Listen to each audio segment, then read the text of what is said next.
بسم اللہ الرحمن الرحیم۔ السلام علیکم۔ گولڈن کلر کی فراک میں بالکل گڑیا لگ رہی تھی۔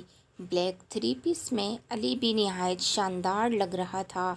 جب اس کی نظر ہادیہ پر پڑی تو اس کے حواس جاتے رہے۔ ساتھ میں کھڑے اس کے بھائی اور دوست بھی تنگ کرنے لگے تو وہ ہوش کی دنیا میں اور سر پر ہاتھ پھیرنے لگا۔ ہادیہ کو سدرا اور اس کی کزنز نے اسٹیج پر بٹھایا تھا۔ جب اس کی ساس جمیلہ شاہ اس کے پاس آئی، اس کے سر پر پیار کرنے لگی تو اس کو گرم ماتھا محسوس کر کے ٹھیک اس کا چہرہ اوپر کیا تھا۔ ہادیہ کی آنکھیں سرخ ہو رہی تھیں۔ کیا ہوا ہادیہ، تمہیں اتنا تیز بخار ہو رہا ہے؟ تم نے بتایا کیوں نہیں؟ وہ نہایت فکر مندی سے بولی۔ کچھ نہیں، معمولی سا بخار ہے، شادی کی تھکاوٹ کی وجہ سے۔ آپ فکر نہیں کریں آنی، وہ مسکرا کر بولی۔ آپ جائیں، مہمانوں کو دیکھیں، میں ٹھیک ہوں۔ اچھا ٹھیک ہے، تم آرام سے بیٹھو، میں علی کو بھیجتی ہوں، اور کوئی میڈیسن بھی۔ وہ اس کے ہاتھ تھپ تھپا کر چلی گئی۔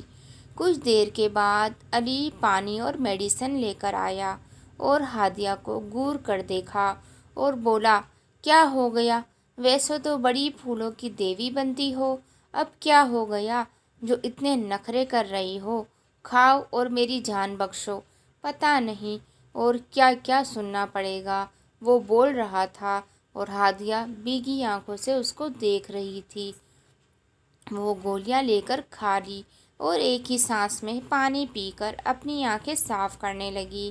کچھ دیر میں اس کے گھر والے اور باقی رشتہ دار بھی آ گئے۔ بس سب بہت خوش تھے۔ وہ سب سے جبر مسکرا کر مل رہی تھی تاکہ کوئی بات کرنے کا موقع نہ ملے۔ اب اس کا سر بری طرح چکرا رہا تھا۔ کچھ دیر میں سب اپنے گھر کو چلے گئے تو ہادیہ کے گھر والے بھی ہادیہ اور علی کو اپنے ساتھ لے جانے کا بول رہے تھے تو جب ہادیہ کھڑی ہوئی تو ایک دم سے چکرا کے گر گئی۔ ہادیہ، کیا ہو گیا ہے؟ دیکھو، یہ تو بے ہوش ہو گئی۔ اس کے چکراتے گرتے سب اس کے گرد جمع ہو گئے اور جناب علی صاحب دانت پیسنے لگے۔ چلو جی، اب اس ڈرامہ کوئین کا یہ ڈرامہ رہتا تھا، وہ آہستہ سے بولا، پر ساتھ کھڑے نجف نے سن لیا۔ شرم کرو کچھ، کل وہ تیری زندگی میں شامل ہوئی ہے اور آج اس کی یہ حالت ہے۔ تجھے ذرا ترس نہیں آتا اس طرح؟ ویسے میں تو کہتا ہوں، حیرت ہے تجھ پر، جا چلا جا یہاں سے۔ نجف نے اسے اچھی طرح سنائی۔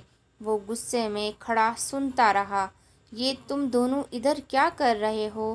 باتیں بعد میں کرنا، پہلے اس کو اٹھاؤ اور گھر لے چلو، اور نجف، ڈاکٹر کو فون کر کے جلدی گھر آنے کا بولو۔ جمیلہ شاہ نے اپنے دونوں بیٹوں کو بولا۔ جی بولیں امی، کیا کروں اب میں؟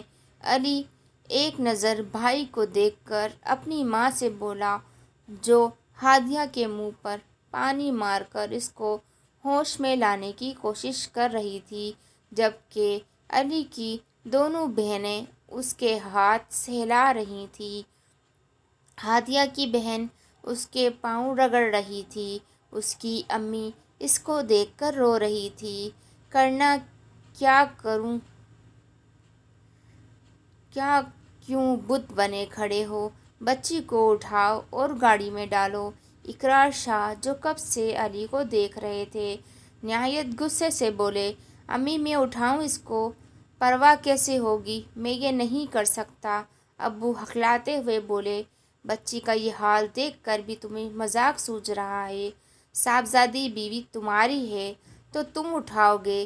چلو اب تماشا بند کرو، جلدی کرو۔ وہ اس کے کندھے پر ہاتھ رکھ کر بولے تو ناچار اس کو ہادیہ کو اٹھانا پڑا۔ خفت کے مارے وہ منہ نیچا کر کے جلدی جلدی سے ہال سے باہر آیا، جہاں اس کا بھائی پہلے ہی گاڑی لے آیا تھا۔ اس کو اس نے پچھلی سیٹ پہ لیٹایا اور خود بھی بیٹھ گیا، جبکہ اقرار شاہ نجف کے ساتھ فرنٹ سیٹ پر بیٹھ گئے تو اس نے گاڑی کو بھگایا۔ باقی سب بھی گھر کے لیے نکل گئے۔ تیز گاڑی چلانے کی وجہ سے وہ لوگ جلدی گھر آ گئے تھے۔ ان کے آتے ہی ڈاکٹر نے ہادیہ کا چیک اپ کیا تو بتایا تیز بخار اور اسٹریس کی وجہ سے بے ہوش ہو گئی ہے۔ ڈاکٹر نے اس کا انجیکشن لگایا اور پرسکون رہنے کا بولا اور صبح تک ہوش آنے کا بول کر چلا گیا اور دوائی لکھ دی اور نجف کو سمجھایا کیسے اور کس وقت دینی ہے۔ اس وقت سب علی کے روم میں تھے۔ سب باری باری دیکھ کر باہر چلے گئے کیونکہ ڈاکٹر کے مطابق اس کو آرام کی ضرورت تھی۔ وہ سب باہر بیٹھے تھے۔ ہاں بھائی صاحبزادے، کیا ہوا تھا جو اس بچی کی یہ حالت ہو گئی ہے؟ اقرار شاہ نے اپنے ازلی رعبدار لہجے میں علی سے بات پرس کی۔ ابو کچھ بھی نہیں ہوا۔ کیا ہونا تھا؟ وہ گلا صاف کرتے ہوئے بولا۔ چھوڑیں بھائی جان، اس معصوم نے کیا کہنا؟ آپ جانتے تو ہیں ہادیہ کتنی لاپرواہ ہے۔ جب سے شادی کا ہنگامہ شروع ہوا تھا نہ ٹھیک سے کھاتی تھی اور نہ ہی سوتی تھی۔ شادی کی تھکاوٹ سے ہو گیا ہوگا بخار، صبح ٹھیک ہو جائے گی انشاءاللہ۔ ہادیہ کی والدہ راحت بیگم نے اپنے پیارے بھانجے اور نئے داماد کی طرفداری کی۔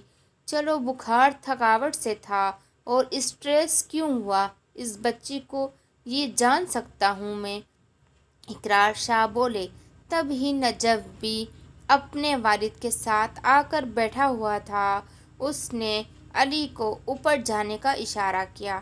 اب چھوڑو اس بات کو اقرار، شادی کی ٹینشن میں ہوگی۔